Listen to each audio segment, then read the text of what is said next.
Oh, hi Beth. I'm sure you're wondering what's going on. I can assure you, it's not as it first appears. I know about a gun, a body lying on the floor. You may have even heard gunshots. Yes, he was murdered, but it was someone else who shot him. Perhaps I better explain. You see, while the course events end here only moments ago, they begun hours before. Others had been called here by Mr. Walters. This is his house. By the way, that's Mr. Walters over there. This is rather complex. I think it would be best if I just take you back and let you see the course events yourself. I could never do the story justice in my own words. Imagine it's now early this evening, and as I've said, others had been called here by Mr. Walters, and... oh dear, Mr. Walters. Mr. Walters? Mr. Walters? Steve, you need to get up. But I'm supposed to be dead. I know, but these people came to see a story unfold, and we can't very well show the events of how you were murdered with you lying in the middle of the floor, dead. But I've been shot. No, see, it's earlier now. You won't be shot for quite some time yet. Do you think it will be okay? Don't be upset if a dead man suddenly steps up and walks away.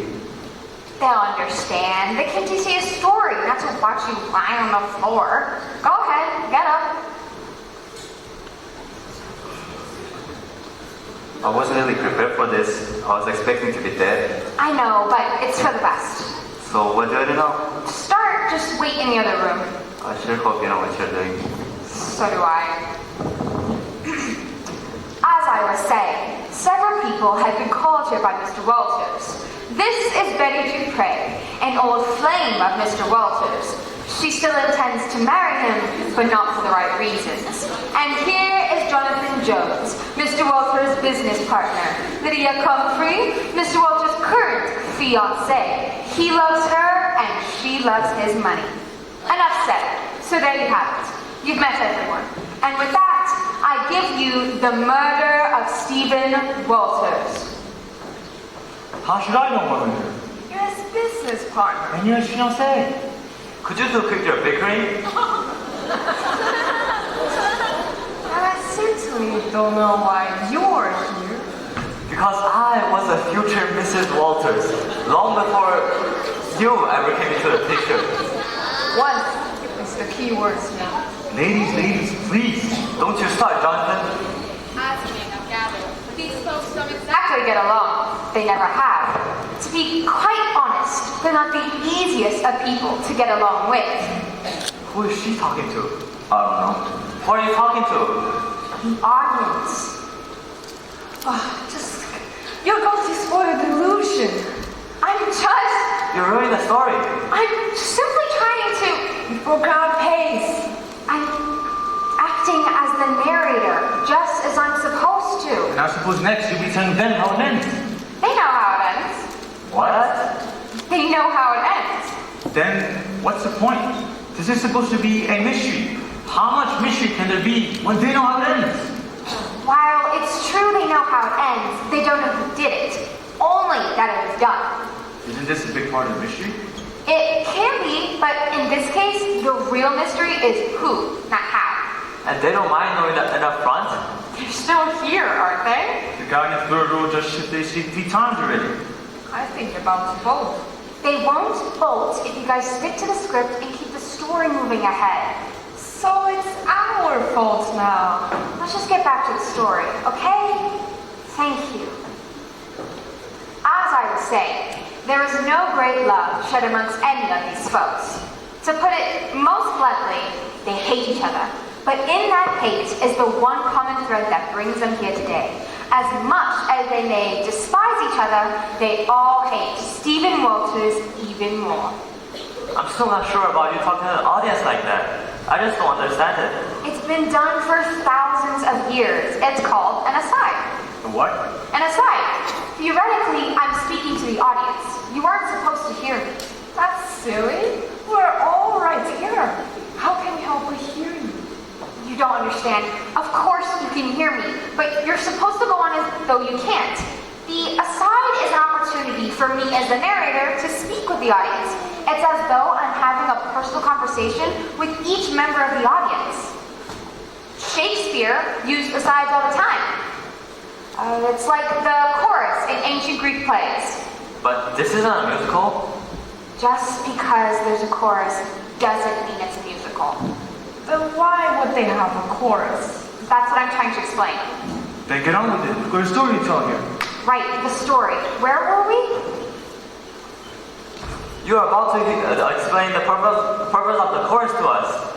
No, I meant this story. Remember the murder and all? I, for one, don't feel like I can continue until you explain that chorus business and that aside thing you keep pulling. I'll have to second that one. What are you doing here? Wanted to hear what you were talking about. Good heavens, what about the audience? Well, they've already paid their money. How do they know this isn't the story they came to see anyway? Because we already told them it was a murder mystery. Oh yeah, but I want to know what the chorus is for. If it's not for singing. Folks, please bear with us for a moment. I promise you this won't take but a minute, and we'll get right back to our story. Thank you. Yes. Thank you. As I said earlier, as the narrator, I will often speak to the audience as the story unfolds, much like the Greeks did in their plays thousands of years ago. But there, they most often use what is known as a chorus. But they didn't sing. They may have in some cases, but they didn't have to. You see, it wasn't the delivery that was important, it was the message. Then what was the message? It would depend on the story. What's important to understand now, and how this relates to the asides you've witnessed today, is why the chorus was there in the first place. So why wasn't there? First and foremost, to help the story move forward. Then why not just let the characters tell the story through their dialogues? They probably could, but when a story is very complex, it would take hour after hour of dialogue just to set the stage for the events about to happen. But if someone, or a group of people, of course, were to fill in some of that background detail as the story goes along, the audience gets all the facts, and the most important parts of the story can be played out on stage through dialogue. I don't get it. Yeah, what are you talking about? The chorus, or in this case, the narrator, provides details and information that may not be readily apparent to the audience, but are important to understanding the story as a whole. But why do you keep talking to the audience? To help the story move forward. Well, it sounds like a way for you to get some extra lines and trying to upstage everybody. It's nothing like that. Everything I say has been carefully crafted by the playwright.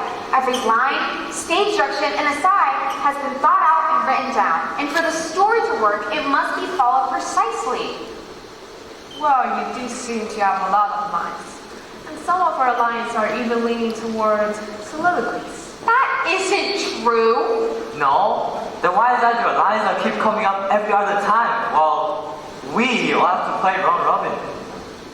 I don't know. I'm just an actor doing my lines as written. If you want to take issue with the occurrence and quantity of your lines, talk to the writer. Maybe you already did. That's why you got all the good lines. This is getting too ridiculous. We have a story to tell, and I think it would be best if we got back to it. That's easy for you to say. Always having the leading role and all. I don't have the leading role. Oh no, then who does? Well, I would say it's Steve. Steve is the lead, but he's dead. Not yet, he isn't. Yeah, not yet, I'm not. But he will be, and he hardly has any lines. Yes, what about that? I have more lines than Steve. Quantity of lines isn't the only factor in making a lead character. Then what is? Number of lines spoken is no criteria for calling the lead character. The lead character gives all the other characters a reason to be here. This is way too technical. I'm bored. Okay. We've gotten way off track again. Let's get back to the story, the one the audience came to see, and try to entertain them to the best of our ability. Remember, every part is important, no matter how large or how small. Is that a shot at me? No, I'm just trying to get the story back on track, and at the same time appease your delicate actor ego. Oh, okay then. Okay, may I continue now? And you're all okay with my being the narrator and speaking aside to the audience? Thank you. Actors. Now, where was I? Oh, right. These folks don't care much for the other, and all have been called here by Steve for reasons yet unknown. But I know why. What are you doing? I thought that was my responsibility to interject and draw attention to myself, being a star now. The star? Now I've heard it all. And next you'll be saying those people are here, it's just to see you. People, That's it. people, please, just calm down, Lydia. And you, get off the stage.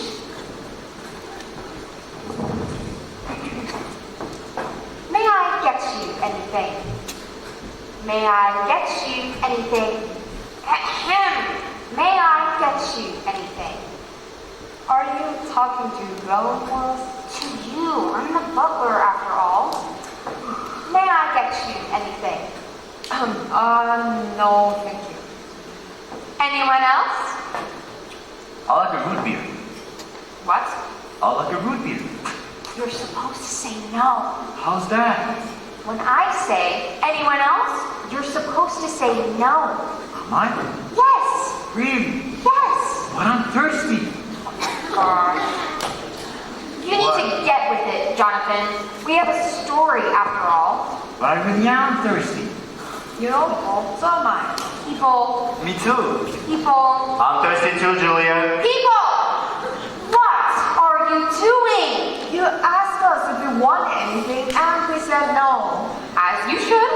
But we actually are thirsty. But you're not supposed to be. It's not part of the script. Really? So, what was the script so far? I don't think it's the time nor the place to get into that. We must finish telling the story. So are you going to get us something to drink? No, I'm not going to get you something to drink. But what I am going to do is try to keep the story on track, and at the same time, do whatever I can to keep it moving ahead, no matter what the rest of you try to do. Yeah, Julia's right. We have to get back on track. And with that, I shall go. I believe that's your cue, Jonathan. Right. So, why did Steve call us here tonight? I'm only the butler. To that, I do not know. And the narrator? To that, I cannot say.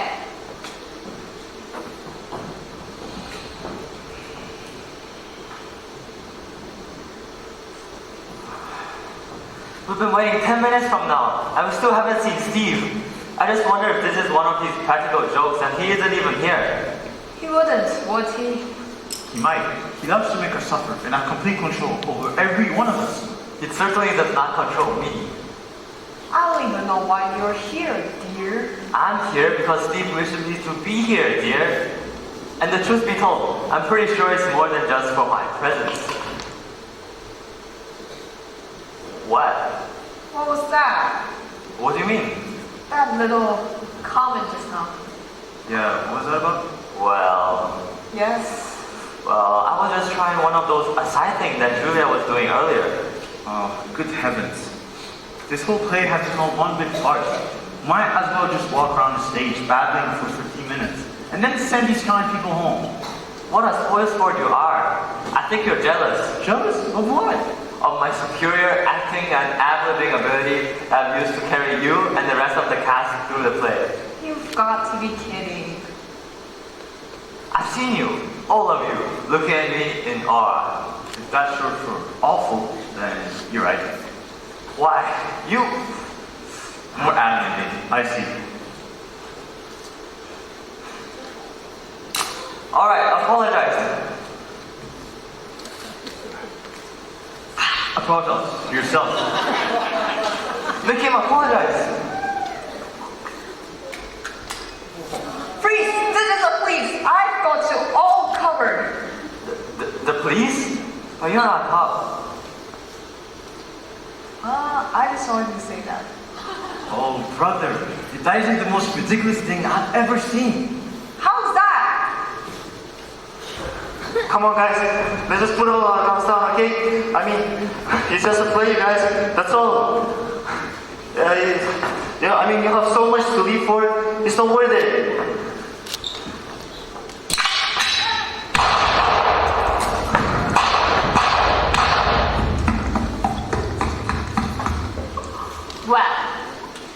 is where you came in. The gunshots, the body falling, and the butler with a gun. This has been the murder of Stephen Walters.